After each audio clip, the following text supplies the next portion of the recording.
Hey guys, Infidel 1258 here. Today I am going to do some bronze rank grind, which is a thing I haven't done in a long time, but I'm rocking DE Cunningham. This is one of my secondary accounts, and you'll see that I've upgraded the account significantly. This should be easy, but having said that, power is not everything, and so we do still need to talk strategy. Guys, if you're new to the channel, my name's Dwayne, and I go by Infidel 1258, usually just 12. And but my account name is Infidel 1258, so that's what we say on the intro. Guys, thank you for tuning in, and we do this series of videos where we analyze gameplay, just looking at whatever randomly happens, whatever enemy I get stuck with, and then whatever rule sets, because that sort of impromptu challenge can actually trigger a lot of conversation around what is the best strategy and how to extract the most reward for your time and attention. That's the whole mission of the channel, so if that sounds interesting, like and subscribe, and without further ado, let's get into it. While I am waiting for matchups, I want to let you know that I've got the tournament going on in 2 days from now. Nope. I've created a tournament, TNA Raffle Tourney number 4. It's 400 DEC to get in. We're already at 56 entrants. There's a cap at 100, and participation enables DEC rewards, but also over $100 worth of cards we're giving away. 3 General Sloans, 3 of them. Level 2, each of them. Adelaide Brightwing, 2 of those. Dax Paragon, 2 of those. 3 Temporal Masters.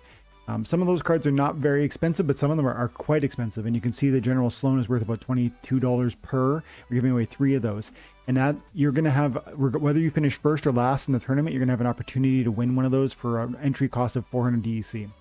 Which, based on today's prices, is roughly $2, almost exactly $2. So $2 for a lottery ticket to get in there, guys. I recommend you hit it up. The link will be in the description, or you can go to tournaments and find my TNA Raffle number 4. So we got 5,000 power versus my 250,000. We should be a cakewalk. He's got level 1 everything. Bronze means everything's capped at a very low level, but as you can see, I can play Tarsa at level 2. If you're new to the game and you're looking at my screen, you might see this little triangle with the exclamation mark. It says the summoner's level is limited by your current league. Win more battles to increase your rating and advance to higher leagues to unlock higher level summoners. At every level of play, there's a cap on the summoners, and the summoner dictates the cap on your monsters. Okay, so without further, let's get into it. Let's see. Let's try magic. We got a fair enough. We got enough mana points. Look at this guy with the. This is kind of unfair. I feel like I'm a bully over here. And I'll just drop all the cheapies. Like, let's see. 2 hit points, 1 hit point, 2 hit points. He has the dodge, which is tempting, but the slow is even better. So we'll go like that. Now I don't really have a meat shield at all. At all. I'm just really counting on the muscle of what I'm sending out here. I mean, if I don't win, I'd be really astonished. But, you know, as far as I'm concerned, bronze is just a magic play. And it always has been, and it probably always will be, because magic is so powerful when monsters don't have really unique and interesting synergies. So what do I mean by that? Well, look at my opponent here. This is the Serpent of Eld. He has the main tank. And it's a good card. It's got 4 speed and it's got dodge. It's got a good amount of melee. It's got some 5 hit points and 2 armor. It's good, but it's not prepared to defend against magic in any way. It doesn't have void. It doesn't have void armor. It doesn't have even a high hit pool. Right? The 5 hit points is quite small, especially for a tank. And so my magic is going to skip his armor. It's going to go right to he can't dodge it because dodge doesn't avoid magic. And so for those reasons, magic is so powerful at the lower levels. And it's not just the Serpent of Eld. It's every tank that he could have potentially played. Nearly every tank he could have played would have a similar problem. At bronze, really, there's only one solution. It's the Mustang Unicorn, I think it's called. And it's on the green, and it comes out of the gate with void. It's got a good amount of hit points. So that's one solution, but still we're gonna fry whatever's in front of us, because I just have, like I said, 250,000 power. But even if you don't have a 250,000 power, even if you don't have like a lot of cards to work with, you can still build something like what you see here in front of you. You can have, watch me talk all this trash and then I end up losing. I'm gonna shut up here until I see myself pull away. Okay, that's good. Yeah, that would have been really, because I would have showed this video if that didn't work out, and I was like the whole 10 for 45 seconds I'm just going on about how I'm gonna steamroll and then I just get smacked. That would have been awesome. That would have been awesome. But you know, man, like you guys probably know this, but some people out there are just getting started and they don't really understand this. Magic is clutch at the lowest levels because of that, because low hit points, because all monsters have an average level of low hit points in the early goings. How can I show you this? Like, look at the living lava. See, the S means it's a starter, meaning I don't actually own it on this account. 6 hit points. That's a tank. 6 hit points with no void. So I'm going to kill that with like 2 of my blasts. This guy has 6 hit points with, you know, again, delete. 9 hit points is pretty high. That's a pretty meaty tank. Again, no void though. Going to delete that quite easily and quite quickly. Okay, I had to take a little time out there because my daughter was calling me. She's in bed and her music turned off. Anyways, so at the lowest levels, magic is so devastating because the best tanks in the game have, you know, really relatively low hit points with no modifiers, no abilities that are going to save them from that magic. And armor doesn't help, and phase is very rare. And so, you know, there are a few cards like Jin O'Shaughnessy, who's an off tank that definitely works because he's got a high level, but he's a legendary, like not an inexpensive card. What else? I told you about the Mustang. Where's the Mustang? There he is. Even at level 1, you get Void with 10 hit points. Great card. So there are some options, but generally speaking, Magic is so devastating, and it's going to win you 60-70% of your matches, even if you have just a basic deck. And so that's why I felt so confident there. And that's why I always tell people who are at this level that you focus on that sort of Magic first approach. Because if you want to play in like high level bronze or low level silver, you're going to be fighting through bronze every single season to get back, because that's what happens at the end of each season. Your rank is reset to the previous level, and so you're gonna have to crush bronze every season. If you build a decent magic deck with Obsidian, who's the magic summoner, you're gonna find that you'll cruise through bronze and find yourself at that low level silver again, assuming you have that 15,000 required collection power. And if you don't already know my philosophy on that, it's so important that you move toward ownership as opposed to rentals, because rentals are literally paying someone else part of your success, right? It's like a revenue sharing with me. Like, you're just borrowing my cards and paying me for it. Yes, that can be financially, that can work for you. I'm not saying rentals don't work. They absolutely do work. I know lots of people who make a ton of money using rentals. But try to move towards ownership, even if it's like on a 3-month plan or a 6-month plan, using some of your daily or season rewards to try and grow that ownership, because every card you earn is going to be an asset that's going to appreciate for you, instead of paying me to for my assets to just be borrowed. Okay, another low mana, or sorry, low power enemy, and he's got level 1 everything. So again, we're just going to demonstrate magic. You know, I don't need to think about it. There's very low mana here, so this could be. We'll see if it works.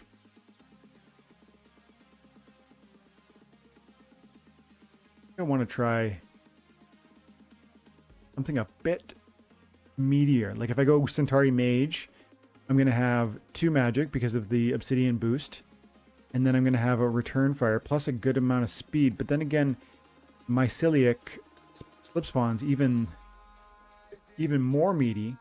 And he's going to just keep Chimer Princess alive longer by being a distraction. And then if I went like, what could I do? Maybe this. Do I have any 0 cost cards in this? I'm fiend. Look, I can go like this. And they're going to be distracted by Mycelic. and that'll let the other two nerds do their thing. If I had a few more mana, I would go like this. If I had 3 more mana, I'd play, or 2 more mana, I'd go boop, boop, because I just want to create a meat shield, letting Tremor Princess and Enchanted Pixie stay alive, because no one's going to be firing at Fiend except for whichever opponent is in the first place. Why? Because Misilic Slipspawn has taunt.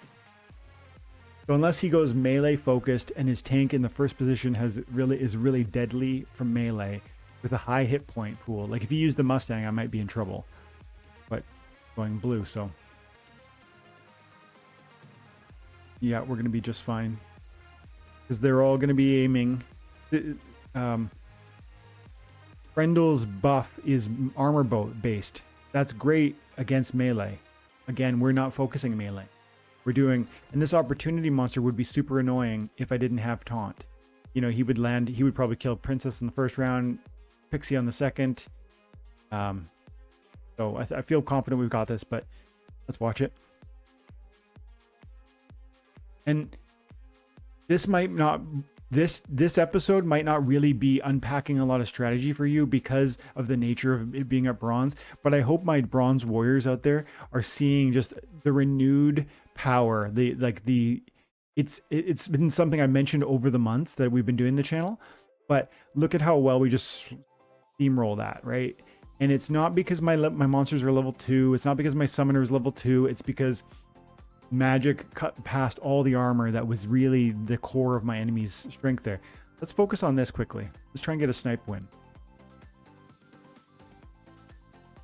I'm going to try and focus on bronze and silver and gold for the next, say, 2 months, because I want to really, from the ground level, learn for myself how chaos is operating. But this is me really diving into it for the first time in sincerity, and I'm seeing, I'm telling you, that whether it was in the old days with blue ALRIC Stormcloak, which was a +1 magic blue summoner, or now whether it's Obsidian, it seems to me that just the same bag of tricks is working. Let's keep it rolling. And I like just going over here, click on attack type, and we'll just get the magic right up there. Magi of the Chaos with the 2 is amazing. Psychic, Goblin Psychic with 2. See, I'm a little bit, I'd rather maybe go like this and then get in some cheaper guys. If I go like that, then I can go like this, like I said earlier. So this is a play. This is me. I'm showing you again. I'm doing a play here. So my Select Slipspawn has the taunt. It's going to attract all the major attackers. He's got a good hit pool, so he's gonna allow my other monsters, which are super weak with 1 hit point, 1 hit point, 1 hit point, 1 hit point, to stay alive. And unless my enemy went first tank, second tank, both attacking the first position, that would be a problem for me. If he puts out a first tank with melee and a second tank with reach that has melee, they're gonna just eat my front row easily, and that might actually work. But what's not going to work is kind of coming half-assed with a little bit of archery and a little bit of magic in one opportunity. It's going to have to be a focused attack. And so again, simple. I'm really deeply explaining it, but it's quite thoughtless. It's like throw the magic, throw the magic, throw the magic, and you don't need as many options as I do. But I'm saying if you want to get started, guys, and you're thinking about the future of Splinterlands, Obsidian, magic, and get enough power that you can be in silver to gold in the modern format, which we don't currently know how much it's going to be. But if you imagine, they've said generally speaking, it's going to be less collection power required to be in gold within the modern format than it will be the wild. That's going to mean you need 100,000 to be in gold at wild. So then maybe imagine 75,000, maybe 50. But you know, if you start aiming at say 75,000, you're probably going to be in that ballpark. And you're going to have that real opportunity to contend at a high level, because gold is a high level in the modern format. And then simultaneously, that'll still put you in like a very high competitive silver level in wild. So again, no hit points. It's just not going to cut it. We're going to run. We're going to roll through this. And Deep Lurker is certainly powerful. This is a great card, but it's not going to matter because the taunt is going to keep him busy. So the repair is irrelevant on the. This is an amazing card, and everybody needs Scavo Hireling. But in this context, at bronze, where I'm just going to throw magic at you, this is a throwaway 3 mana. The heal, this is an excellent card also, and everybody's going to want that too. But not relevant in the context of, you know, your tank only has 5 hit points. What are you going to heal? He's going to be dead before you get your turn to heal. And even the way I've built my team, look at how slow they all are. 1, 1, 1, 2, 2, 2. That's actually going to help me in a sense, because he's not going to kill me on the first round, but then all of my guys are going to fire after he's already healed. So the Murdali, well, I did use an ooze, but generally speaking, if I didn't slow him, the Murdali Guardian is going to have its turn before all of my magic doers, well, at least 4 of my magic damage is done. And so if you're going to be slow, it's nice to have all of your guys be fast or all of them be slow, but you don't want to have 2 attackers that are really quick and then 3 that are really slow, because what you're going to find is that your opening attackers are gonna do some damage. There's going to be then your enemy's going to have an opportunity. They're going to repair, or they're going to heal or triage or whatever the case may be, and then your second attackers are going to hit into that new fresh monster. So again, no problem, easy, just rolling through it. Bronze 2. I'm going to do one now that's not green, because I just want to show the power of magic, even if Obsidian, oh, I guess I'm not, because I have to be green. I want to show the power of magic regardless of whether you've got Obsidian. Obsidian is amazing, and she's very affordable for what she is. Like, absolutely, that's a carry summoner. Summoners, green. Okay, right there. $5. $5 per BCX is very reasonable. For $25, you can get a level 2, which is going to be very strong in bronze and even playable and going to offer you utility in silver. Okay, so should be a goal for everybody. Every single account should at least have 5 of these, and I would say 25 is an even better goal, because that's going to give you strong carry potential in silver and opportunities at gold one day in the future when you get that far. But yeah, there's power, there's magic power on every single splinter, and magic is absolutely the way to go at lowest level. Opportunity. This is a thing I have to think about here.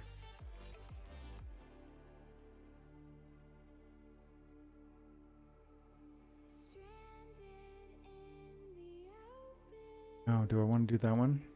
I'm going to take my own advice. Last time I said don't use slow, because I actually want to create a situation where all my monsters are going to be last to fire. Now I have a Chaos Agent and a Fungus Fiend at the front end. They're just there to be a meat shield, and we're gonna use the taunt again, like we did. It's been Mycelic Slip Spawn for the win, or Obsidian and Magic. Green is absolutely the new blue. Like, I mean, Obsidian is the new ALRIC. That's what we're looking at here, and I don't think I'm inventing the wheel here or reinventing the wheel for you guys. Like, this is probably obvious, but for my new players who are still figuring this stuff out, I want you to be focusing on this sort of construction, because it's absolutely gonna change your ability to. It's gonna unlock much more victory. And we got it. The Fiend in that play was actually very important, because it was one meat shield that cost 0 mana that my opponent didn't have. And that ended up giving me a little bit more. It was nice. Okay. What did we do there? I think we just hammered out 1, 2, 3, 4. Let's try one that's not green, because again, I do want to show that, because magic, absolutely. I don't even know who I have on white, but ooh, this isn't the best scenario, because magic usually requires 20 or so mana cap, because usually mana monsters have low hit points. They're not big tanky things, and so usually, and so the Slip Spawn's an exception to that, and so is Oceanus. But commonly, like, look at the Pixie, look at Timer Princess, look at even the Magi of Chaos. All of those have like 4, 2, 1 hit point. So this might not work, but we're gonna try. We're gonna try with white. I love Jin Renova. 2 magic out of the gate with the strengthen. And 6 hit points becoming 7 hit points. Combo with Kala becoming 8 hit points. That's probably the play here. And then it might just be build a 1, 2, 3. This could easily not work. This is I don't really believe, I'm not certain this is gonna work. If he brought any heals and he has a decent tank, but then again, how's he gonna bring a heal and a tank with 13 mana? Yeah, we're gonna be okay, I think. Demoralize is irrelevant. Sneak attack is dangerous, but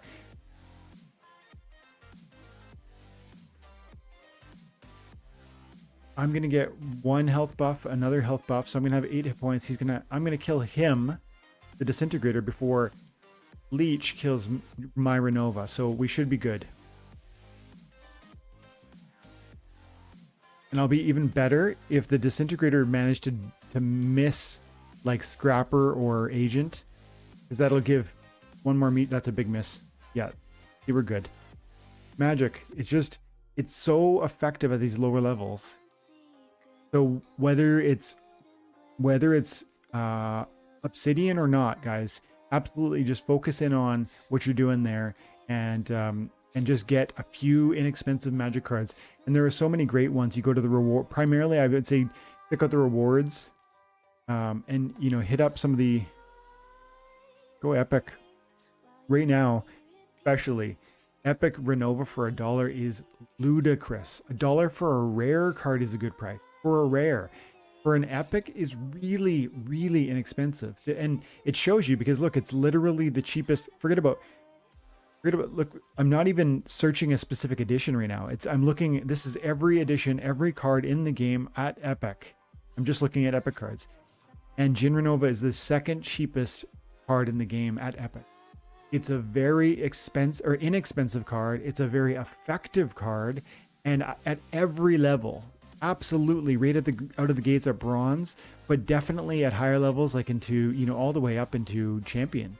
But yeah, I mean, within silver, you're gonna unlock the 3 magic. Did they tweak this one? This one had one for, oh, let me see, 3. Yeah, this one needs to be tweaked. Yaba pointed, this is a side note, guys, but notice how it's 3 magic, 3 speed, 6 hit points in triage, and then at level 5 it gets nothing new. Yaba said the other, like a month ago or so, that he wanted to look at that and change that. So I think we're going to see eventually they'll do something there, because that's an oversight. It shouldn't be there should be some kind of bonus, like either 1 more speed, or even if it's a trivial bonus. Okay, so I'm going to leave it there, guys. But before I do, again, check out the tournament. It's a very fair price, and we're giving away a ton of assets. Just so you know, I'm making very little on these tournaments. Like, they end up being even if usually 75 people end up showing up, so it goes 400 DC. That's 30 times 0.005, $150. But then I'm giving away, it costs 3,500 DC to make the tournament and give these prizes. Plus, I'm giving away $103 worth of cards. So it's like a razor thin margin if I make 75 people. If we fill up to 100, yeah, it's profitable, but usually we don't. And so I'm trying to do these for you guys. Yes, a little bit of profit for me, but these are absolutely community oriented projects that I'm trying to just, you know, help out newer people, give you interesting ways to learn the game, grow your skill set, and, you know, build that deck out. So if you enjoy those, if you appreciate those, make sure you come and show your support by helping out and joining in. Thanks, guys, for your time and attention. If you watched the video and you liked the video, make sure you like and subscribe. And guys, have an amazing day. God bless.